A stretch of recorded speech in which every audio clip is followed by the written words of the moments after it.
Hello, my friend. Today I will tell you another long-forgotten legend. Close your eyes and let the magic transport you to Middle-earth.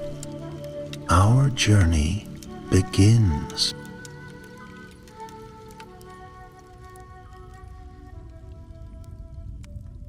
In the elder days, before the kingdoms of men rose to power, before the long wars and the final twilight of the elves, there was a city hidden among the mountains, untouched by war, unseen by the enemy. Gondolin, the white city, the fairest jewel of the elven realms, lay in the heart of a valley, encircled by mighty peaks, where the winds whispered secrets only the stars could hear. Its towers gleamed with silver and pearl, its gates stood proud, hewn from stone older than memory, and its streets were paved with white marble, glistening under the light of the moon. The waterfalls of Amon Gwareth sang everlastingly, their voices mingling with the laughter of the elves, for they feared no shadow behind their unbreachable walls. But even the brightest flame may cast a shadow. Turgon, king of Gondolin, stood upon the highest balcony of his palace, his gaze lost in the distance beyond the mountains. He had long ruled his people in peace, yet in the depths of his heart an unease stirred. The world beyond was changing. Word came from the few travelers that still wandered in secret. Morgoth, the Dark Lord, stirred in his fortress of Angband. His power grew, his servants multiplied, and far beyond the encircling mountains, Middle-earth groaned under the weight of his shadow. And so the king turned to the wisdom of the Valar, to the lords of the West who had blessed his people before their exile. He adorned himself in robes of sapphire and silver, the colors of the ocean, and ascended to the highest tower of his citadel, where the wind blew free. There he spoke the name of Ulmo, the Lord of Waters. Far away beyond land and time, Ulmo heard his call. The sea stirred and the rivers whispered his name, for he was the only Vala who still cared for the children of Ilúvatar, the only one who did not turn away when the Noldor defied the will of the West. In the dead of night, as the city of Gondolin lay dreaming, a storm rose from the mountains. A wind of no mortal breath swept through the streets, and the fountains sang a song they had never sung before. In the great halls of the king, the waters of the sacred basin trembled, and from their depths arose a voice, deep as the ocean and mighty as thunder. Turgon, son of Fingolfin, hear me. The king stood frozen, his heart pounding like the beating of waves against the shore. The water shimmered, rippling with light, and in its depths he saw the face of Ulmo, crowned with seaweed and foam, his beard flowing like rivers that had no end. The hour of secrecy draws to its end, the voice of the Vala warned. Morgoth's eyes will turn upon you, and the walls you have built will not stand against the wrath that will come. You must prepare. Turgon's breath caught in his throat. Prepare for what, Lord of the Waters? Ulmo's gaze, filled with the sorrow of ages, bore into him. For the fall, a silence heavier than stone settled in the chamber. The king clenched his hands into fists. Then tell me how to fight, how to keep my people safe. Ulmo's voice was like the tide, unyielding. There is no safety in hidden walls. You must send forth a messenger into the world beyond, one who will find hope where none can see it, one who will seek the path that even the elves have forgotten. Turgon hesitated, for the thought of opening Gondolin to the world filled him with dread, but deep in his heart he knew the truth. No refuge could remain hidden forever. Yet he did not know that the answer to Ulmo's command had already begun. For in the lands of the Edain, the noble race of men, there was one whom fate had already chosen, Tuor, son of Huor, who would carry the words of the sea into the heart of the mountains. Far across Middle-earth, in the wild lands where rivers ran swift and the sky stretched without end, Tuor sat by the shore of a lonely lake. The fire before him crackled softly, its embers painting his face with shifting gold. He was alone, as he had been for many years, wandering like a shadow upon the land, never finding rest. His people, the House of Hador, had been broken in the wars against Morgoth. Their lands were taken, their strength sundered. And Tuor, though born in nobility, had been raised in the wilderness, hidden from the wrath of the enemy. Yet even in his solitude, something called to him. The waves of the lake whispered as they lapped upon the shore, and in their murmur he heard words. Words not spoken by men or elves, but by the voice of water itself. He could not understand them, not yet, but they wove through his thoughts like threads of silver, guiding him where he knew not. One evening, as the sun bled red upon the horizon, Tuor rose to his feet, driven by a force he could not name. The wind curled around him, pulling at his cloak, and he turned northward, where the rivers led. He did not know what awaited him beyond the hills, nor did he understand the dream that filled his heart. But his feet carried him forward, as if the very earth had been waiting for this moment. And somewhere beyond the mountains, in the hidden city of Gondolin, a shadow lengthened upon the stones, unseen and silent. The fate of an age had begun its turning. The wind that drifted over the encircling mountains was slow and sorrowful, thick with the scent of unseen waters far beyond the stone peaks. It curled around the jagged spires of Gondolin like a breath from forgotten ages, slipping through the silver-lined streets, winding its way past the white towers that rose toward the heavens, only to be swallowed once more by the endless sky. The city shimmered in the light of the stars, and yet beneath its beauty lay a quiet, unseen tension, like the taut string of a harp, waiting to be plucked. Turgon stood alone in his high chamber, where the ceiling was fashioned from pale alabaster, veined with strands of gold that caught the faint candlelight. His hands rested upon the marble edge of the great window, his fingers curling against the cold stone, as if he could grasp some fleeting truth hidden beyond the horizon. Below, the fountains murmured their songs of ages past, their voices mingling with the rustling of the trees.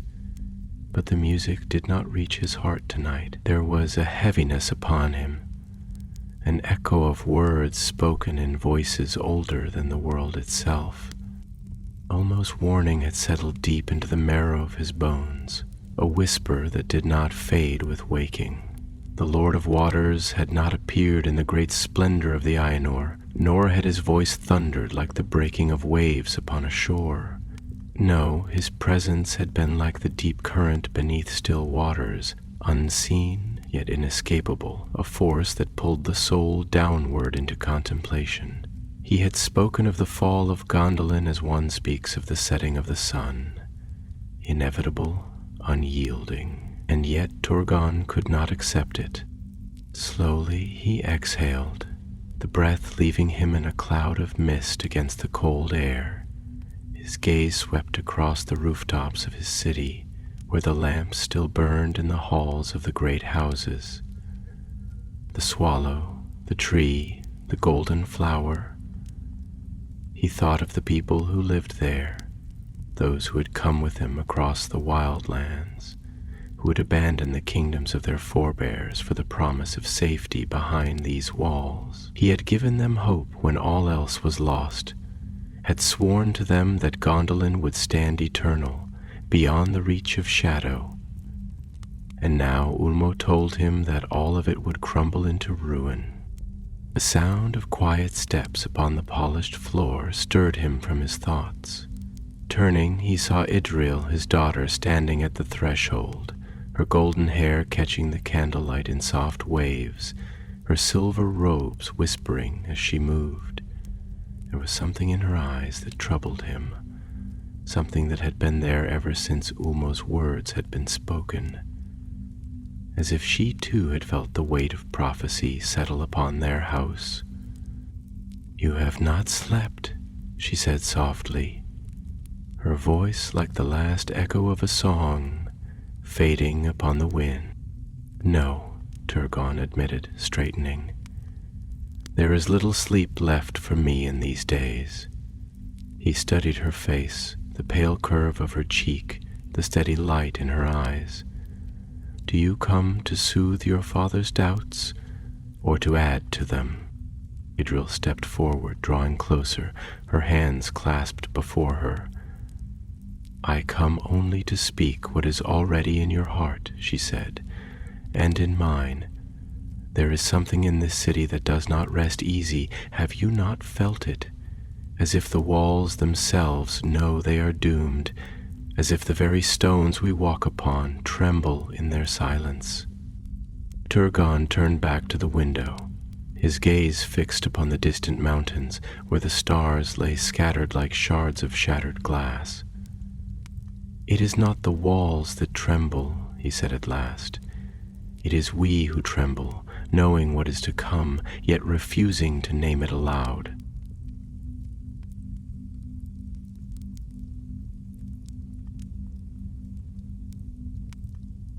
Idril hesitated, then moved to stand beside him, her voice quieter now, as if speaking into the night itself. "You built this city as a refuge," she murmured, "as a hope against the darkness. And yet you know as well as I do that no refuge lasts forever. The world moves beyond our walls, though we try to pretend otherwise. And those who seek to hide from fate only find themselves unprepared when it comes for them." Turgon's fingers tightened against the stone. "Then what would you have me do?" he asked.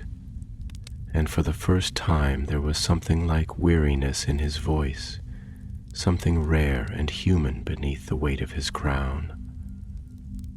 "Shall I throw open the gates and invite the world inside? Shall I tear down the walls with my own hands so that Gondolin may fall by my doing rather than the enemies?" "No," Idril whispered, shaking her head. "But you must not close your eyes to what is coming." A silence stretched between them, long and heavy. The wind from the mountains stirred the banners outside, causing them to ripple like waves upon a restless sea. Below, the torches burned low, their golden light flickering against the white stone. It was a city untouched by war, yet already its doom lay written in the stars above.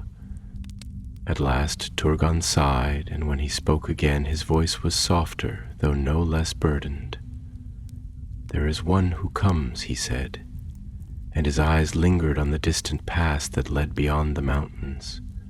"One whom Ulmo has chosen. I do not know his name, nor do I know the path he walks, but the Vala has set him upon it, and if it is his fate to find Gondolin, then perhaps his coming will bring the answer we seek." Idril studied him for a long moment, as if searching for something in his face, some trace of certainty or hope. At last she nodded, though her expression remained troubled. "Then let us hope," she said, "that he does not arrive too late." And far beyond the mountains, upon the shores of a silent lake, Tuor stood beneath the starlit sky, feeling the pull of an unseen tide. The wind whispered in his ear, carrying with it the faintest trace of a voice, deep and powerful as the ocean's depths. He did not yet understand its words, but they called to him, drawing him forward, guiding his steps upon a path he had not chosen, yet could not turn from.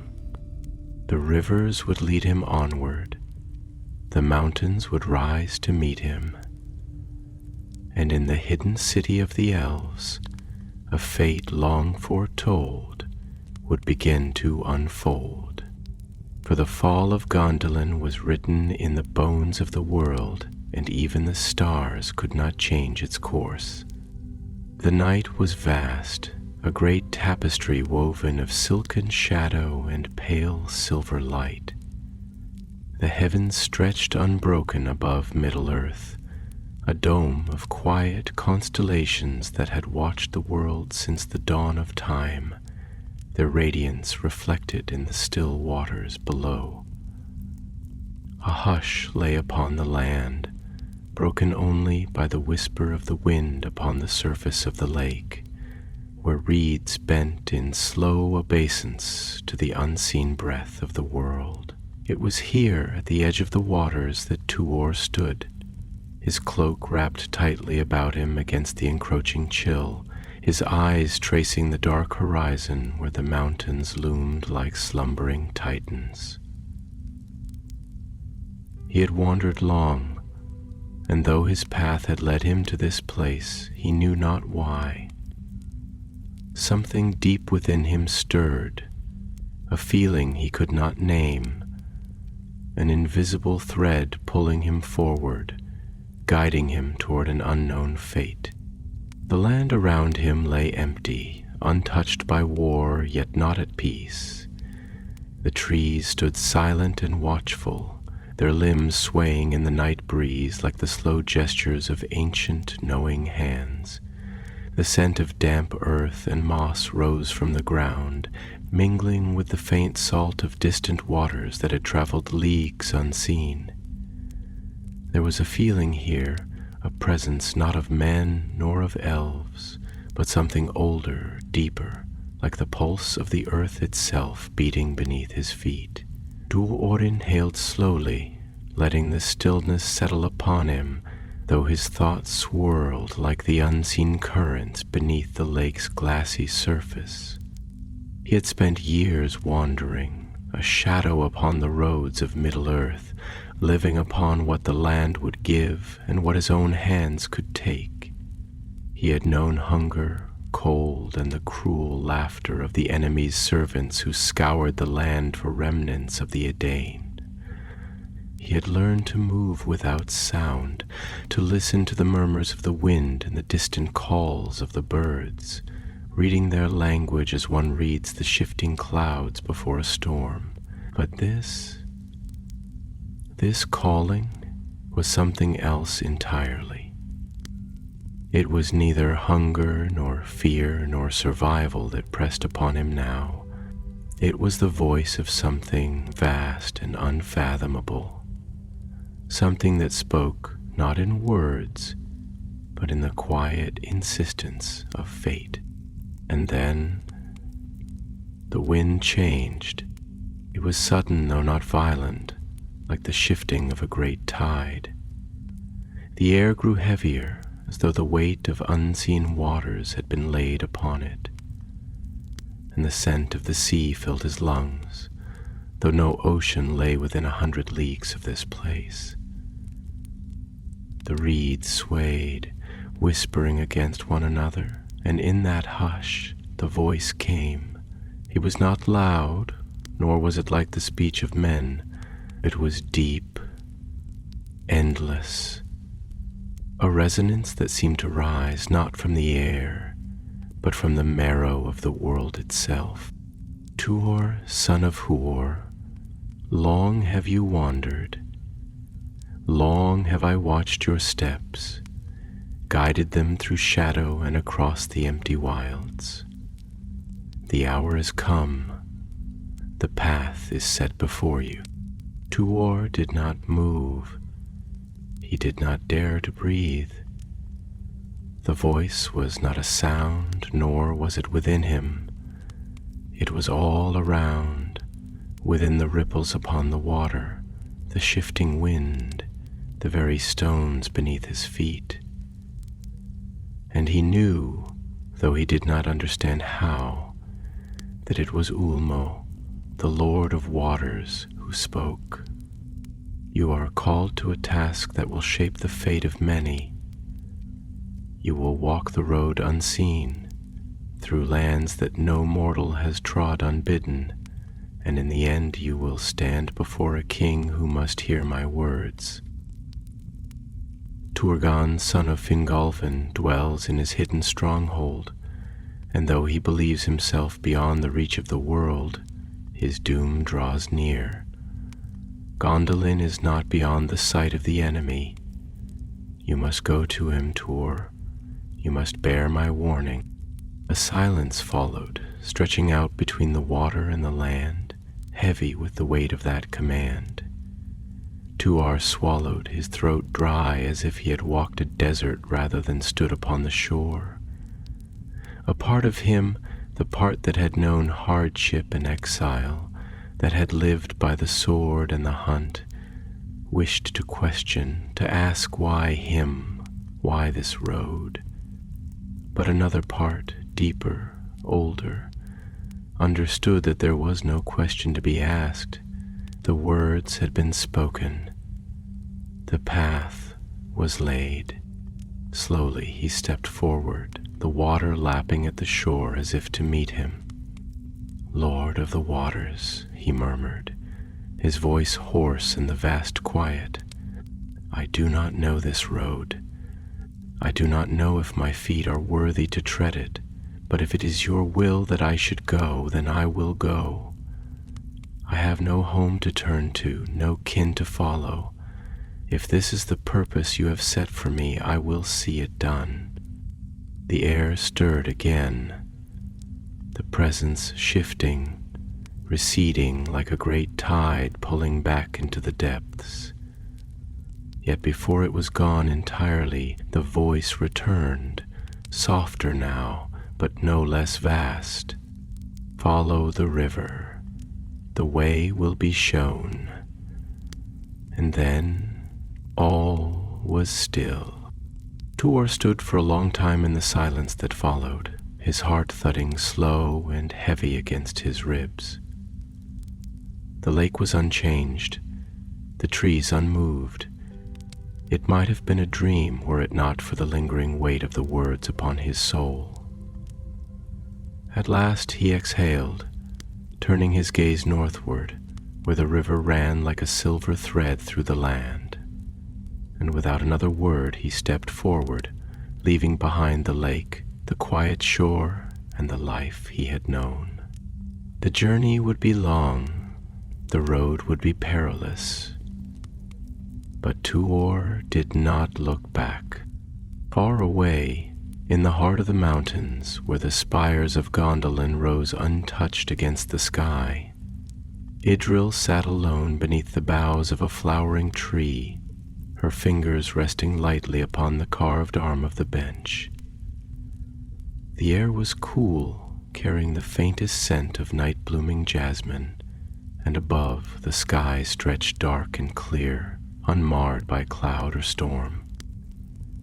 Yet her thoughts were not of beauty, nor even of the peace that had cradled this city for so many years. She felt it still, that whisper in the marrow of her bones, the feeling that something unseen had begun to stir.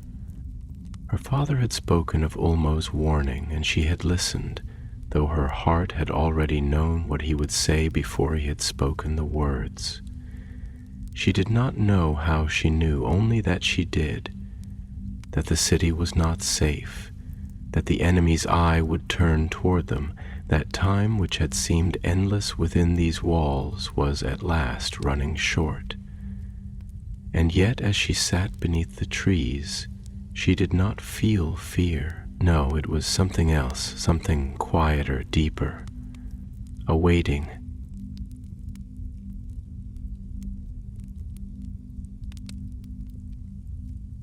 She closed her eyes, listening to the night, to the murmur of the fountains, to the rustling of the wind through the high towers. Somewhere beyond these walls, the one who was meant to come had already begun his journey. The waters would guide him, the stars would watch over him, and soon he would stand before her father, bringing with him the tide that could not be turned back. And Idriel, who had always listened to the silence of things unspoken, would be there to meet him. The river's song was ancient, a slow and steady murmur that wove through the land like a voice from another age. It had carved its path through the stone long before men or elves had walked these lands, its waters knowing nothing of time or fate. Now it ran like a silver road beneath the moon, its surface rippling as the wind played upon it, carrying whispers from the unseen depths. Tuor moved along its banks, his steps slow and deliberate, his boots pressing into the damp earth with a quiet rhythm. He did not know where the path would lead him, only that it was not his to choose. The voice of Ulmo still lingered in his mind, not as a memory, but as a presence that had taken root within him, silent yet unshakable. The words of the Lord of Waters had settled deep into his bones, into the very breath that left his lips. He felt as though he had stepped beyond the world he had known, into something older, something shaped not by chance but by the slow, inexorable hand of fate. The night air was thick with the scent of rain, though no storm had yet come. The trees that lined the river bent toward the water, their leaves whispering in low, hushed voices, as if sharing secrets with the current. The ground was uneven, strewn with stones polished smooth by time, and beneath his feet the damp moss clung to the rocks like remnants of forgotten dreams. There was a stillness here that did not feel empty, but watchful, as if the land itself was waiting. Tuor's fingers brushed against the rough bark of a tree as he passed, feeling the ridges beneath his touch, grounding himself in something solid. He had been alone for so long that silence had become his only companion, yet this silence was different. It was not the silence of emptiness, but the silence of something unseen, something present yet hidden, guiding him forward. He had walked for hours before he finally spoke, his voice quiet, almost hesitant, as if uncertain whether the air itself would carry his words. "Is this what it means to be chosen?" he murmured, his breath visible in the cool night air. "To step forward without knowing the road ahead? I do not fear the path, but I do not understand it. And yet, I go." The wind stirred, lifting his cloak, brushing against his skin like a fleeting touch, and for a moment he imagined that it was an answer, though it carried no words. He thought of his father, Huor, who had stood upon the battlefield at unnumbered tears and had not turned back, though he had known his doom. Had he felt this same weight upon his shoulders, this same pull towards something unknown? Or had he stood with certainty, unshaken, knowing that his end was written in the stars? Tuor wished he could have asked him. but his father's voice had long been silenced by the passage of time. A memory stirred within him unbidden. The voice of Ananael, the elf who had raised him, speaking in the quiet of the night, his words soft but firm. The world moves as the sea moves, Tuor. It does not halt for any one man's sorrow or longing. You may stand upon the shore and lament that the tide does not obey your will, or you may step forward and let it carry you where it must. Tuor's hands clenched at his sides. He had not understood those words when he was younger, but now, as he stood upon the banks of the river with nothing ahead but the unknown, he understood them well enough. The tide had come for him, though it was not the sea but something far greater, something older than the mountains themselves. He could no more turn back than a wave could refuse to break upon the shore. Ahead, the river curved, disappearing into the dense woodland where the trees grew tall and close, their branches intertwining to form a vaulted ceiling of green and gold. The moonlight barely reached through the canopy, leaving the path ahead in shifting shadows. Tuor hesitated at the edge of the trees, for he could not see beyond them, only feel the press of the darkness within. It was not an unnatural darkness. There was no malice in it, no lurking eyes or unseen threats, but it was a veil, a place that had not been touched by the sun for many years. He took a breath and stepped forward, the cool shade wrapping around him like the closing of a door. The sounds of the night changed within the forest.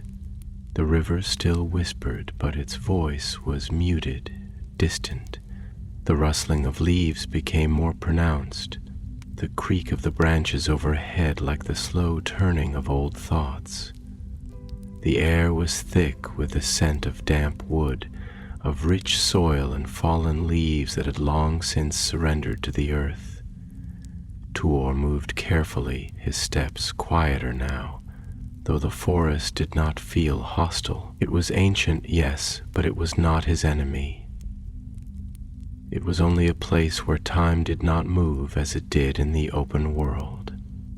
A sudden rustle in the undergrowth made him halt. He turned sharply, his hand instinctively reaching for the hilt of his blade. The silence that followed was thick, pressing. Then, from the shadows, a figure emerged. A tall form cloaked in gray, the hood drawn low over their face. Tuor tensed, but something in the figure's bearing made him hesitate before drawing steel. The stranger moved slowly, deliberately, as though they had been waiting. "You have come far." The voice was deep, smooth, yet edged with something that was neither kindness nor threat, only certainty. "And you will go farther still." Tuor studied the figure, his grip firm upon his blade but not yet drawn. "Who are you?" he asked, his voice calm, though his pulse quickened. "Are you one of the Eldar?" The figure inclined their head slightly, as if acknowledging a truth that needed no confirmation. "I am Voronwe," they said at last, and though the name meant nothing to Tuor, the weight with which it was spoken told him enough. "And I have been sent to find you." A pause stretched between them, filled only by the distant sound of the river. Tuor felt the shape of fate settling around him like an unseen hand upon his shoulder, pressing him forward.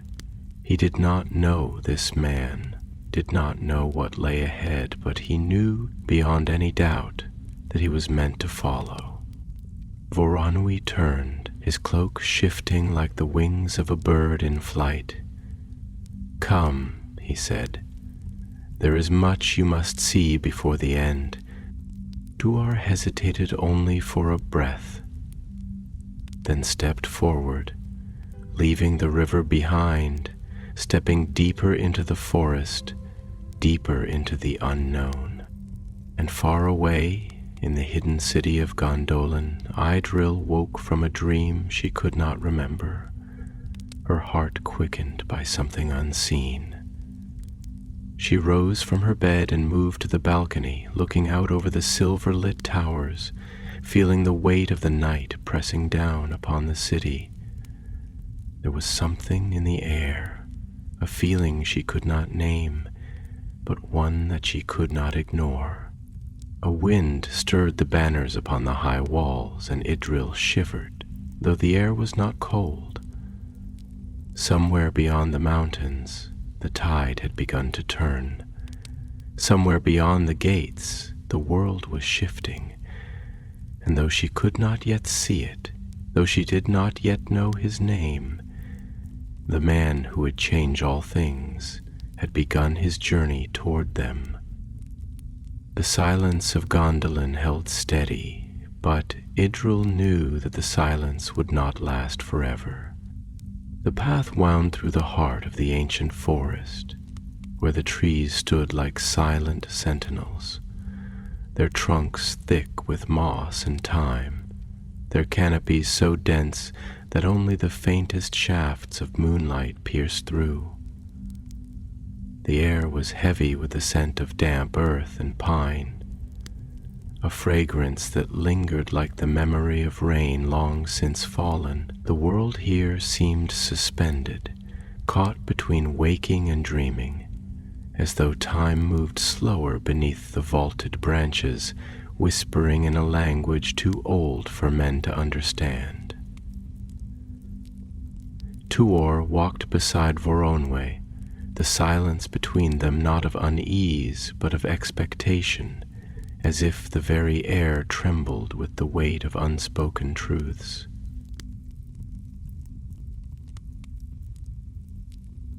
For a long while they said nothing, their footsteps muffled by the thick carpet of fallen leaves, their breath forming faint ghosts in the cold night air.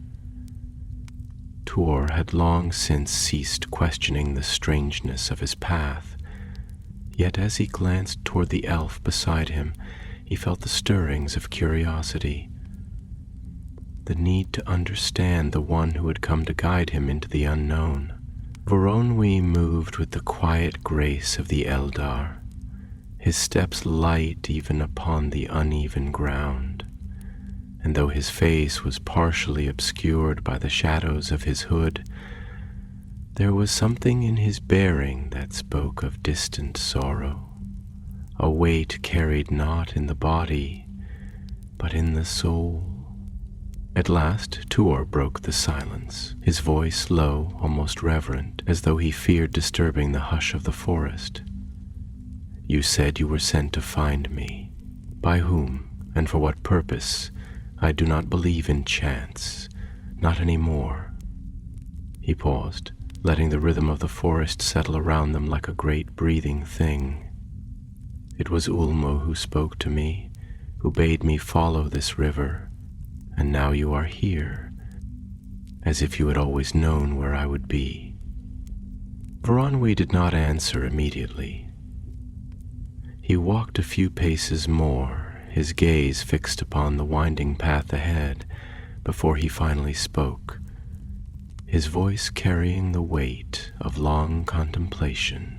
"The world does not move by chance, Tuor, nor do the paths of fate tangle without design. That you were called was no accident, nor was my finding of you. I am Voronwe, son of Aranwe, of the house of Fingolfin, and I have seen the deep places of the world, where the bones of the earth groan beneath the weight of time. I have walked roads that no mortal has walked, sailed upon waters that do not reflect the sky, and I have returned from the edge of the world only to bear one message, that Gondolin cannot remain hidden forever. Tuor listened, absorbing each word as one who drinks from a well after long thirst. Gondolin, he repeated, tasting the name upon his tongue as if it were the key to a door long closed. I have heard whispers of it in old songs, in the voices of those who speak only in the tongue of dreams. A city beyond sight, hidden from shadow, where the last hope of the Eldar remains unbroken. But if it is beyond the reach of the enemy, why does Ulmo send me to it? Why does he say that its doom approaches? Voronoi let out a slow breath, as though he had long pondered the same question and found no comfort in the answer, because no wall, no mountain, no secret road is beyond the reach of fate. The Valar may have turned from Middle-earth, but Ulmo alone still watches, still speaks, though the winds carry his voice only to those who will listen. I was among those chosen to seek his will, to sail the great sea and plead for the mercy of the West, but the waves rejected me. The storms cast me back upon these shores, and I was given another task, to wait, to watch, to find the one who would carry Ulmo's words where mine could not. The path narrowed, and the trees grew closer, their gnarled limbs reaching toward them as if straining to touch the figures that passed beneath them. Tuor ran a hand along the rough bark of a nearby trunk, feeling the age beneath his fingertips, the slow passage of centuries woven into the very grain of the wood. The trees of this forest had stood long before his time, and would likely remain long after he was gone, and yet, even they were not beyond the reach of fate. You speak of fate as though it were a thing as certain as the sunrise, Tuor said, his voice quieter now, contemplative, as though we do not shape our own steps, but merely follow a path that was set for us long before we drew breath. If that is so, then what are we but echoes of choices made by those who came before us? What purpose does it serve for me to walk this road, if its end has already been written? For Wanwei turned his gaze upon Tuor, and though the light was faint, his eyes gleamed with something ancient, something solemn. It is not the end that is written, son of Huor, only the road, and even the road bends, though it leads ever onward. The wind shifted, carrying with it the scent of water, the distant murmur of a hidden stream breaking the quiet of the trees. Tuor let the words settle within him, feeling their weight, their truth. He did not know what awaited him beyond the mountains, nor what words he would find when he stood before the king of Gondolin, but he knew, as surely as he knew the beat of his own heart, that the tide had turned, that the unseen current was pulling him forward, and that he could no more resist it than he could command the river to halt its course. For a time they walked in silence once more, each lost in thought, the whispering trees their only company. The stars wheeled above them, cold and distant, and Tuor felt small beneath their gaze, as though he were but a fleeting ember in the vast forge of the world. And yet he did not feel alone.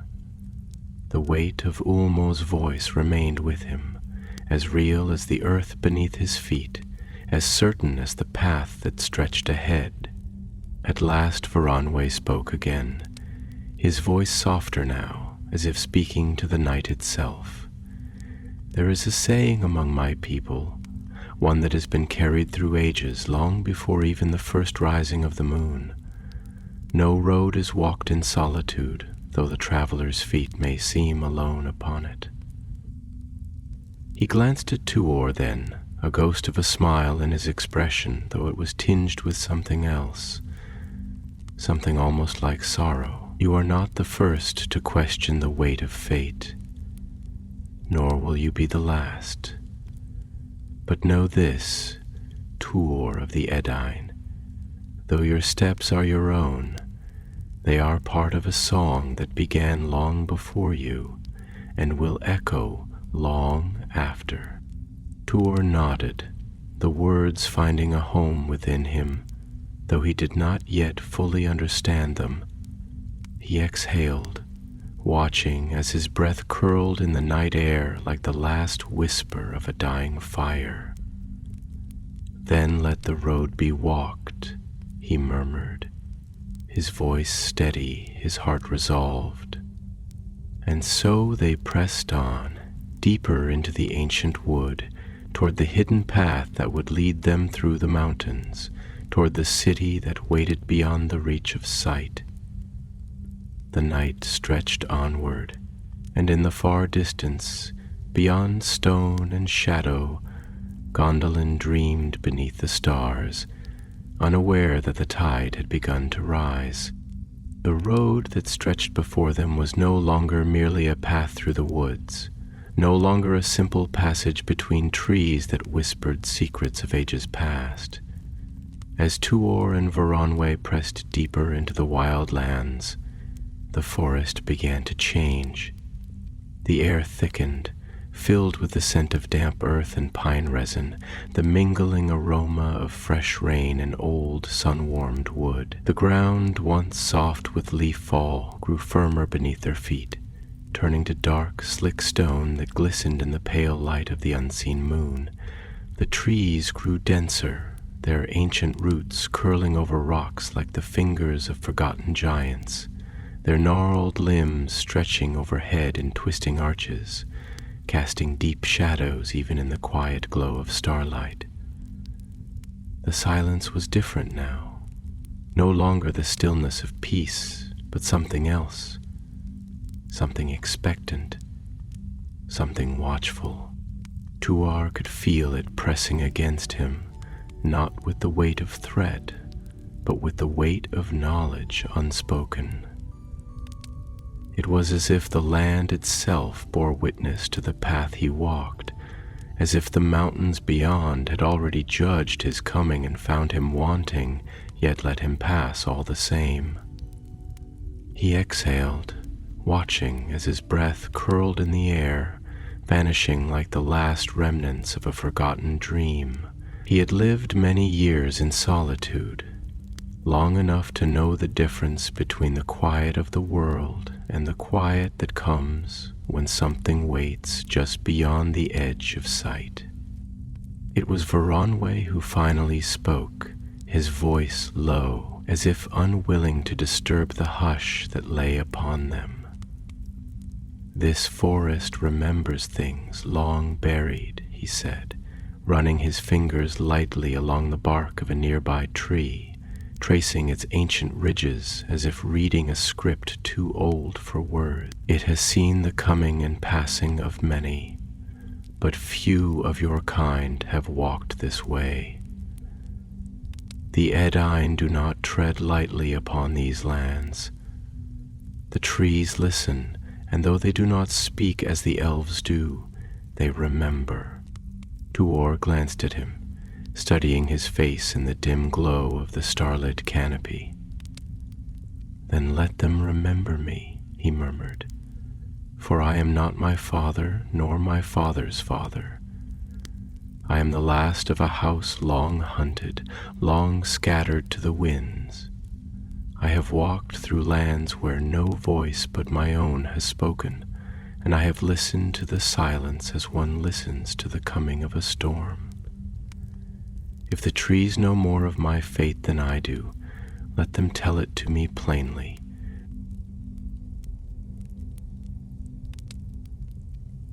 Varanwe turned to him then, his gaze sharp though not unkind. "Fate is not spoken in words," he said, "but in the way the river bends, in the way the wind shifts before the rain. You say you have walked in silence, but did you listen, truly listen? Not all that is quiet is empty, Tuar, nor is all that is unseen without purpose. You were sent upon this path not because you sought it, but because it has awaited you. Do you think the Lord of Waters chose you without cause? Do you think the stars have turned their gaze upon you for nothing? Tuor frowned, feeling the weight of the words settle upon him like the tightening of a chain he had never seen but always felt. He had long ceased to question the will of the Valar, for he knew it was not his to understand, and yet the thought that his steps had been watched, that his breath had been counted, that the course of his life had not been his own to choose, it unsettled him in a way that even the long, empty years of wandering had not. "I do not fear the path," he said at last. "But neither do I wish to be a tool wielded by hands I cannot see. If I am to carry this message, let it be because I will it, not because I was shaped for it like a blade upon a forge." Voronoi studied him for a long moment, his expression unreadable. Then, slowly, he nodded. "That is well," he said, his voice quieter now, almost reverent. "For even a blade, though forged by another's hand, must choose where it strikes." The wind stirred then, rushing through the trees with a sigh that seemed almost like speech, and Tuor shivered, though the air was not cold. They walked on, the night pressing close around them, the hush deepening as the path narrowed, winding toward the base of the mountains that loomed ever nearer, their jagged peaks like the broken teeth of the world. The stars flickered, distant and pale, and somewhere in the unseen distance a wolf howled. A long, low cry that did not speak of hunger, but of mourning. As they climbed higher, the forest began to thin, the trees growing sparser, their twisted roots gripping the rocky ground like the hands of the dead. The air grew thinner, sharper, each breath a whisper of the coming heights, of the cold that awaited them upon the slopes. The mountains did not welcome them, nor did they reject them.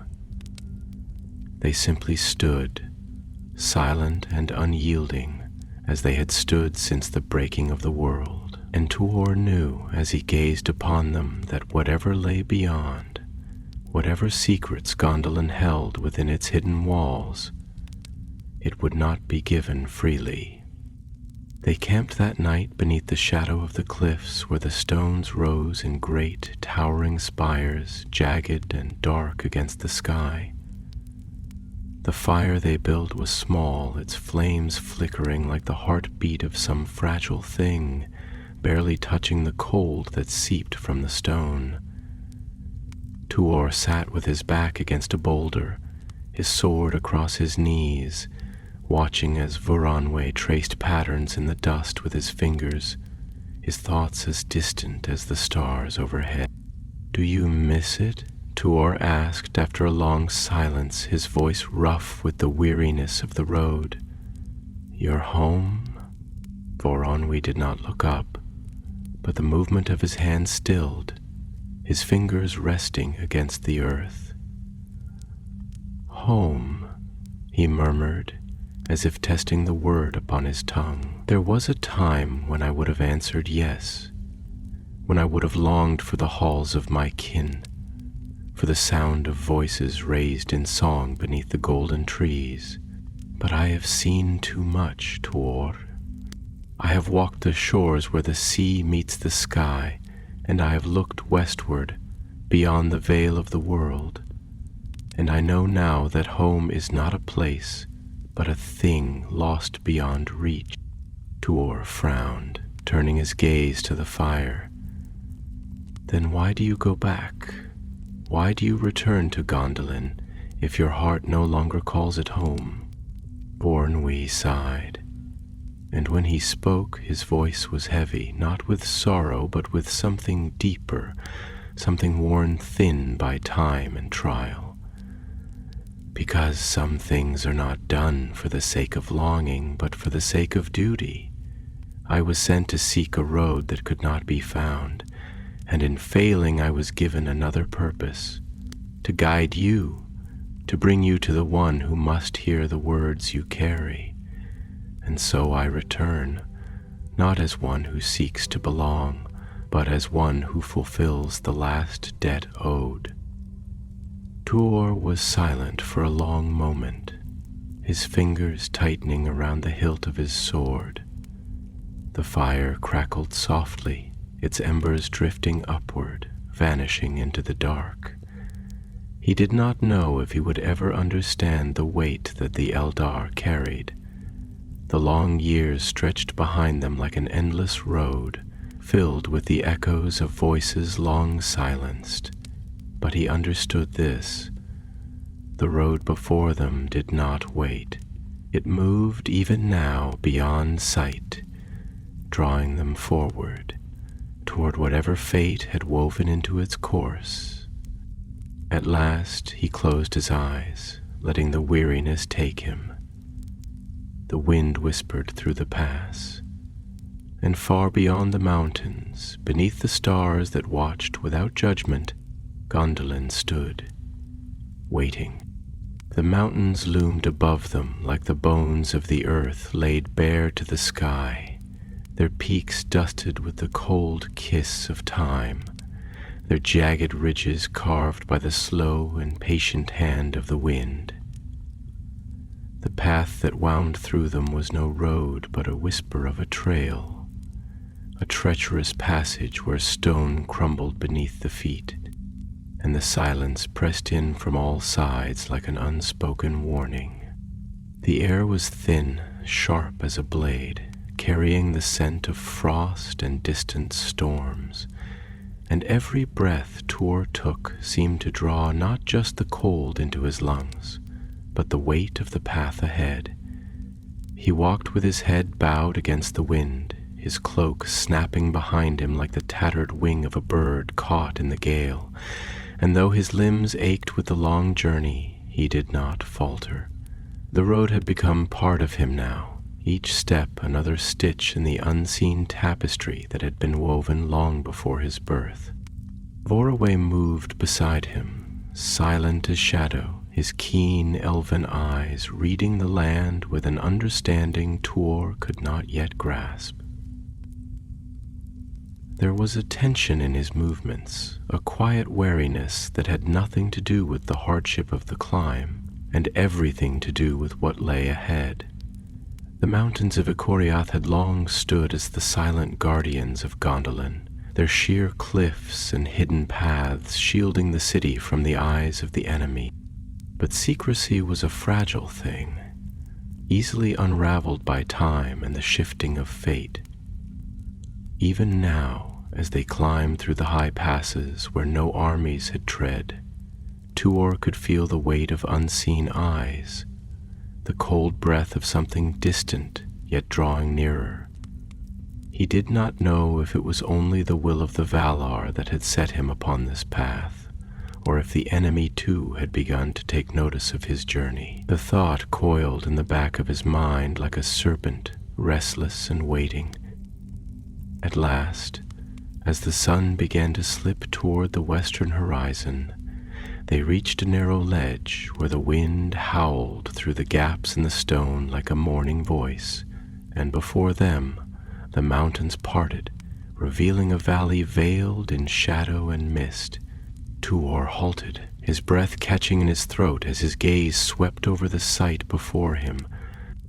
The encircling mountains formed an unbroken wall around the hidden land, their peaks reaching toward the heavens as though straining to hold back the sky itself. And there, cradled within their embrace, lay Gondolin, the white city, the dream of Turgon made stone and light. Even from this distance, Tuor could see the gleam of its towers, the faint shimmer of the river Sirion, As it wove through the valley like a silver thread, the city seemed unreal, a vision drawn from some forgotten song, and yet he knew that it was no dream. It was waiting. For a long time he stood in silence, his heart beating slow and heavy as the weight of all that had come before settled upon him. He had wandered for years without purpose, his steps leading him through lands where no voices called his name, through battles fought in shadow and silence, through the hollow echo of a world that had already forgotten his people. But now, for the first time, he understood why he had been led here, why the road had refused to release him. He was meant to be here.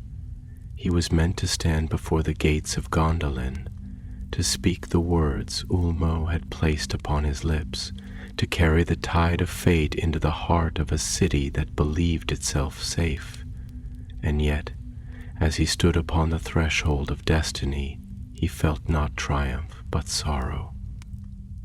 For he knew, as surely as he knew the coming of the dawn, that nothing remained untouched by time. Even the most hidden of cities could not escape the turning of the world.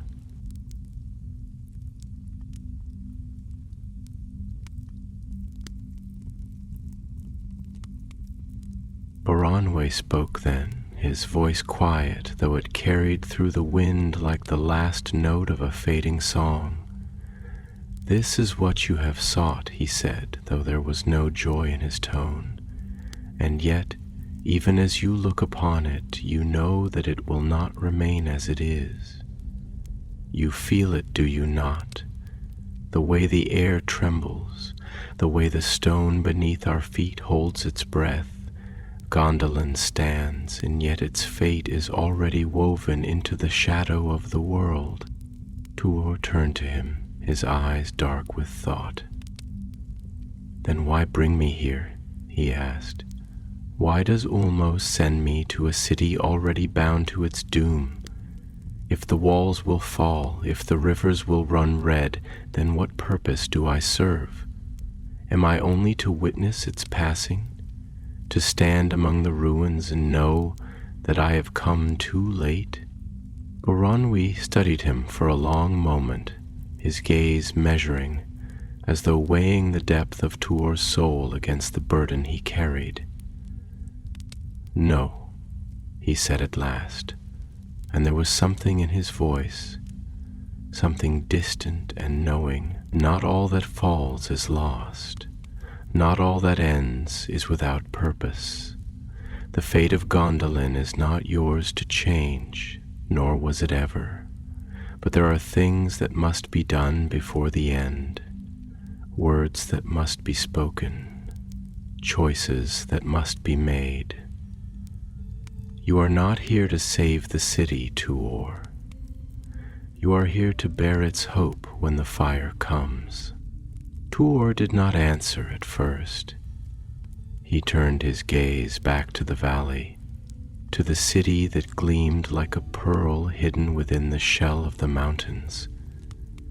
He thought of his father, of the stories he had been told as a child, of the great battles that had been fought in the name of freedom, of the blood that had been spilled for a future that had never come to pass. He thought of Ulmo's voice, deep as the ocean and endless as the tide, speaking of a fate he could not yet see. And he thought of the stars, of the way they shone above all things, distant and cold, watching as the world turned beneath them. He let out a slow breath, his hands curling into fists at his sides. "Then let me see it with my own eyes," he said, his voice steady, though the weight of his words settled deep into his bones. "Let me walk the streets of the city that will fall.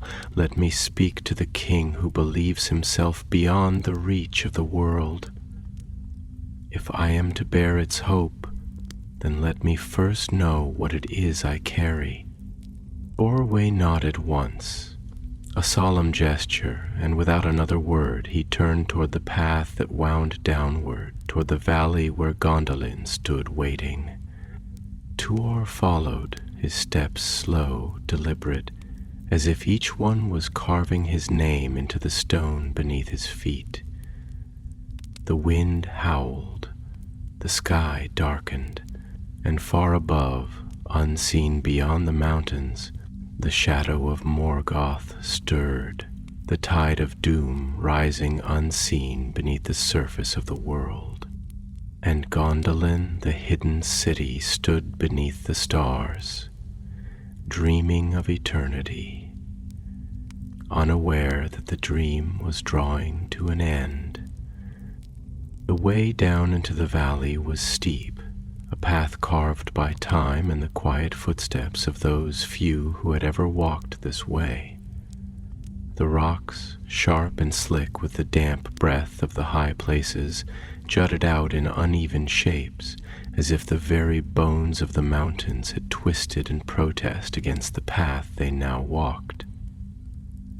Tuor could feel the weight of the land pressing down upon them, the silence stretching between the jagged ridges like an unspoken warning. The air grew heavier as they descended, thick with the scent of rain long past and the distant memory of water that had once flowed freely but had since been swallowed by the stone.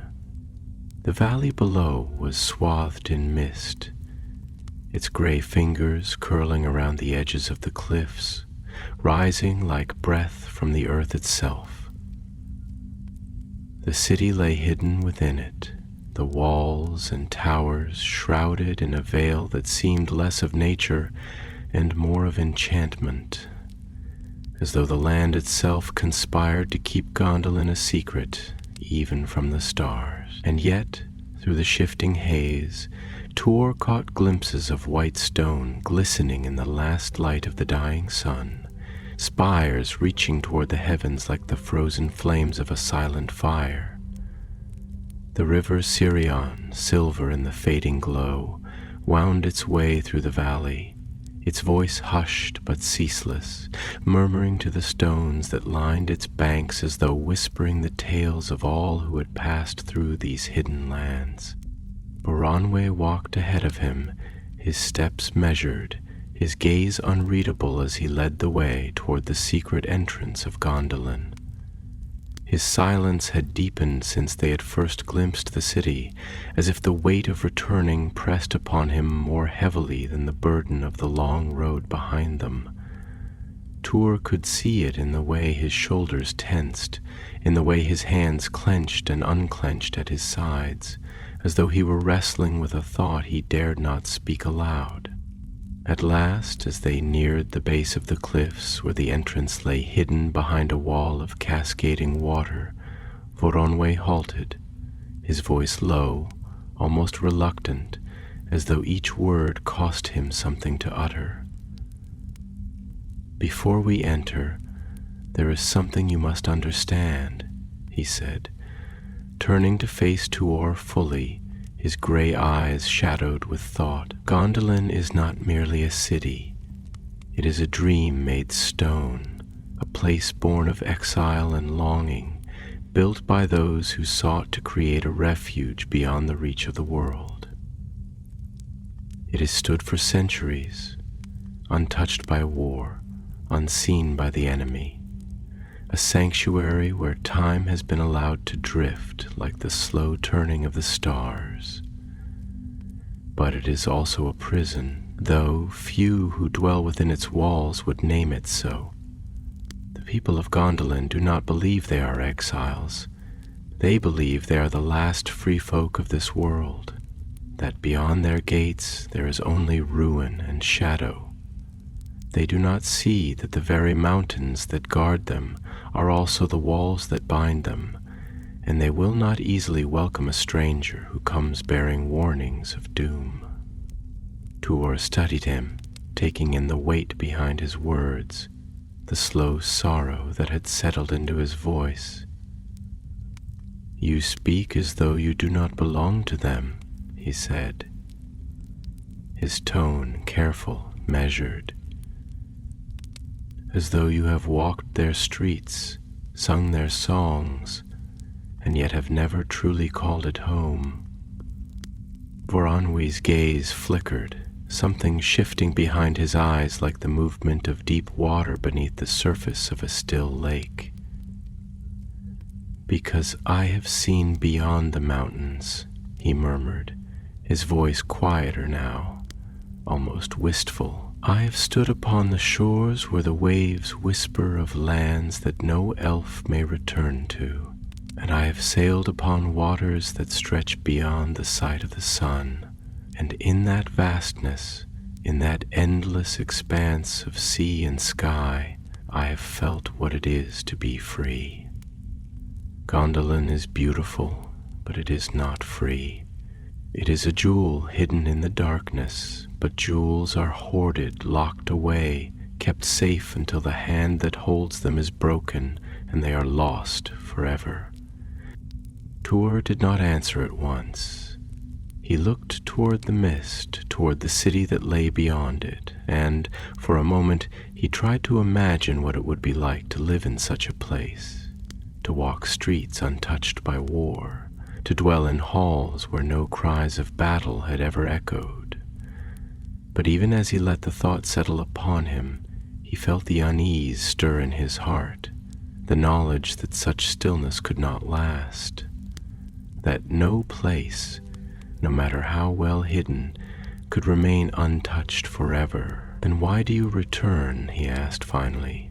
"If you have seen the open sea, if you have tasted freedom, why do you come back to a city that will not listen to what you have learned?"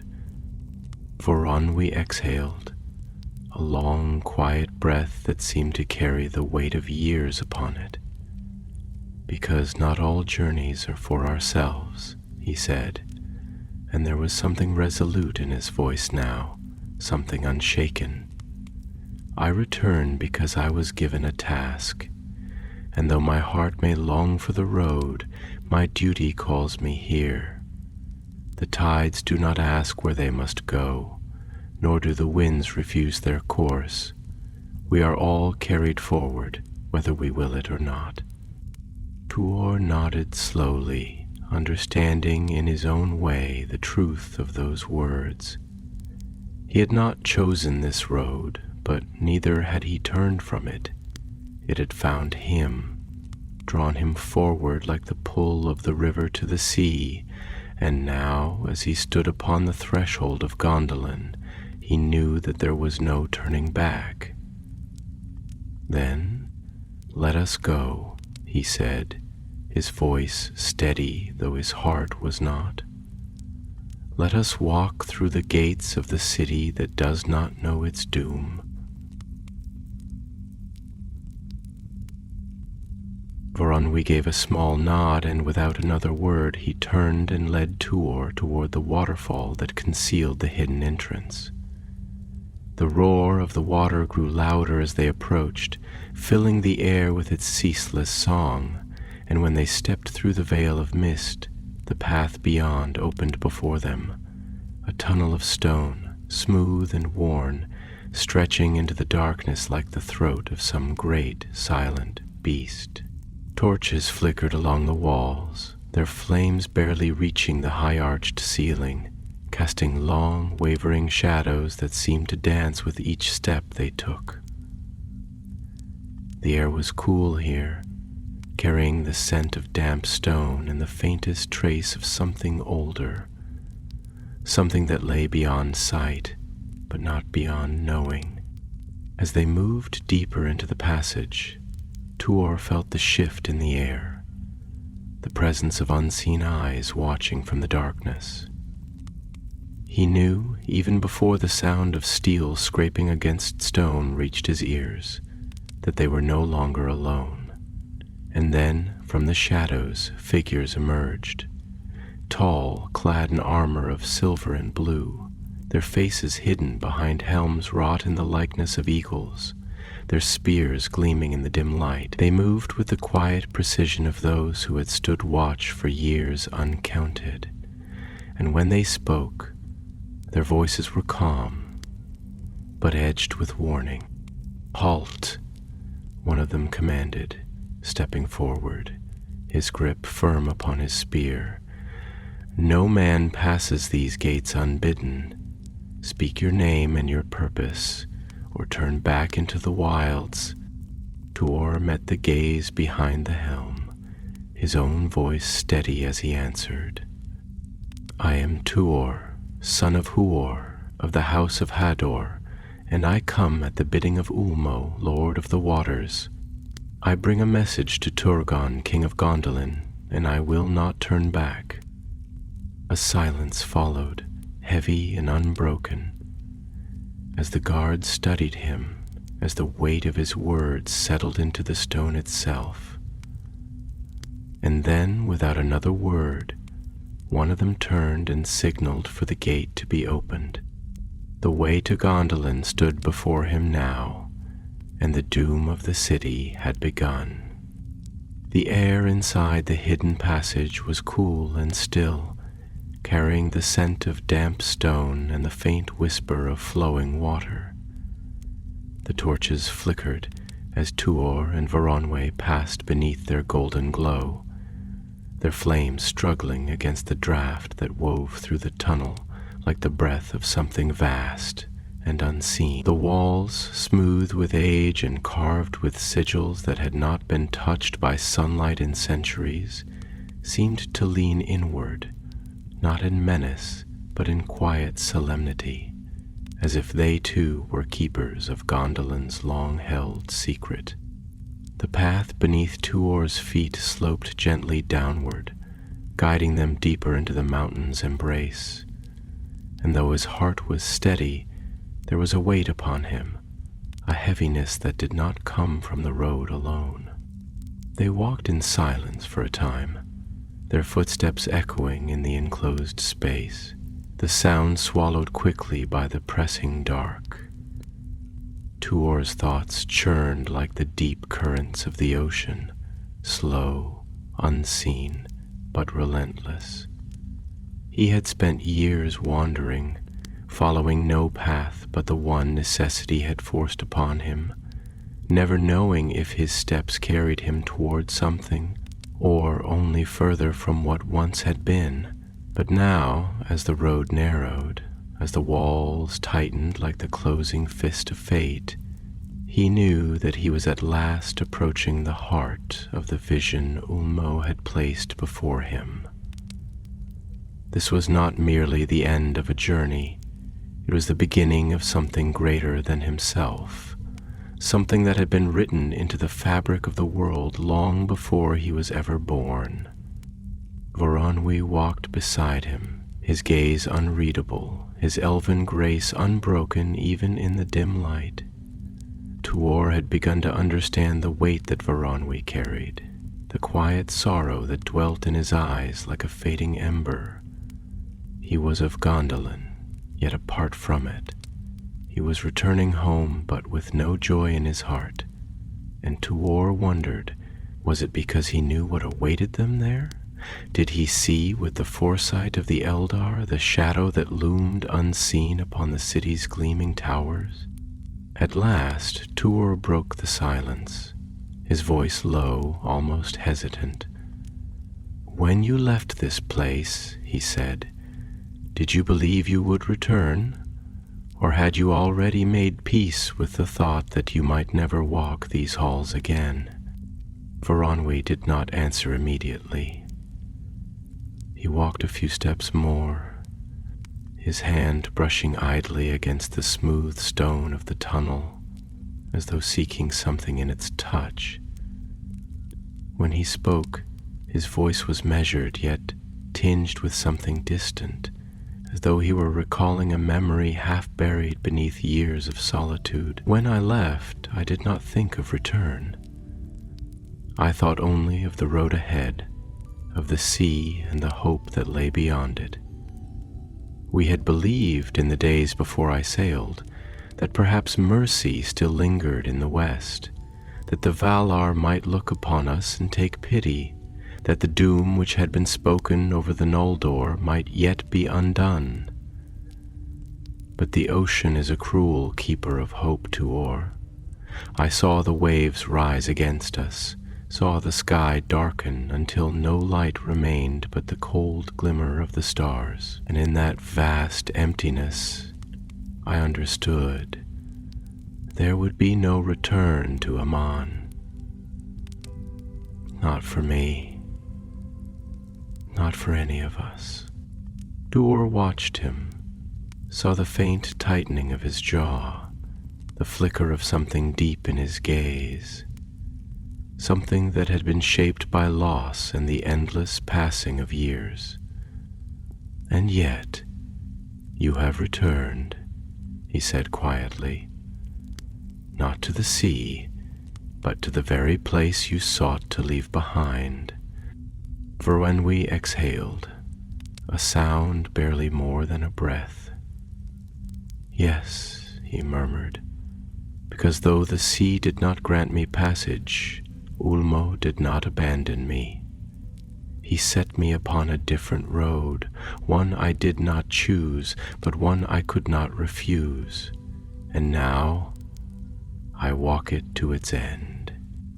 Tuor felt those words settle deep within him, for they were the mirror of his own. He too had not chosen this path.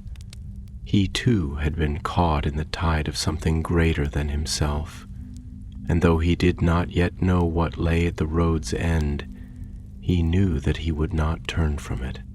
The tunnel widened then, the passage opening into a vast chamber where the walls of the mountain had been hollowed out into a great cavern, its ceiling arching high above them, veined with glowing crystals that shimmered with the light of unseen torches. Before them, set within the rock itself, stood a great gate of mithril and steel, its surface carved with the sigils of the house of Fingolfin, its edges lined with veins of white stone that pulsed faintly, as though the very metal held the memory of the starlight under which it had been forged.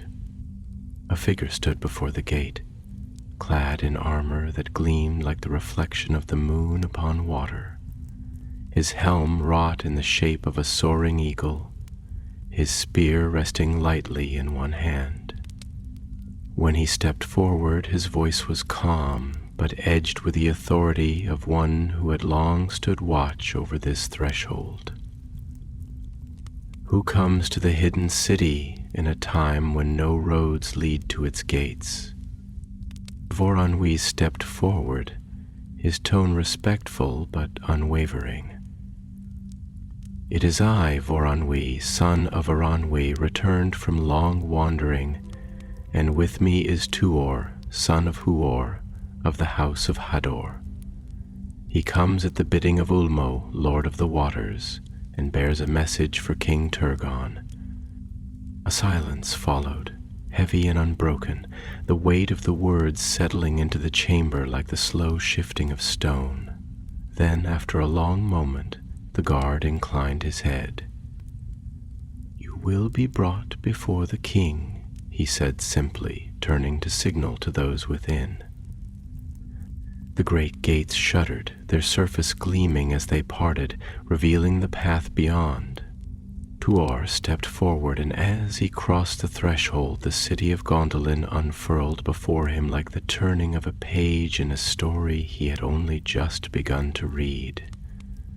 White towers rose against the sky, their pinnacles gleaming in the golden light of the setting sun, their walls lined with banners that fluttered like rivers of silk in the high mountain wind. Streets paved with pale stone wound through the city, lined with trees whose leaves shimmered like silver in the twilight. Fountains sang softly in the squares, their waters catching the last light of the day, casting reflections that danced upon the walls like fleeting ghosts. And yet, for all its beauty, for all its perfection, Tuor felt the whisper of something beneath the surface, something unseen, yet not absent. The city was a dream made stone, but even the most beautiful dreams must one day end. As he walked through the streets, The eyes of the people followed him, their expressions unreadable, their voices hushed as they whispered among themselves. A man had come to the city, a man of the Edine, and with him the breath of something that did not belong in this place of stillness. The river had carried him here, the wind had guided him, and the sea had called his name, and now, at last, he stood upon the threshold of fate. For the last refuge of the Noldor still stood, untouched by war, unseen by the enemy. But the tide had turned, the waters of Ulmo had spoken, and the fall of Gondolin had begun.